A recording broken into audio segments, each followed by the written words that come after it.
Hello everyone, today we will talk about how to fix or how to solve the problem of temporarily has been stopped on Uber app. You will click on settings.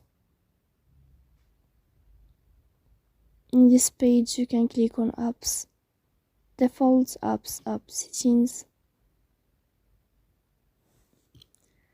On above we can search about Uber app and you will click. Then you can click on first stop and you can click OK. After that you will enter to the window of storage. Here you can click clear cache. In the end you can turn off your phone and you can turn on your phone again, so please don't forget to support us.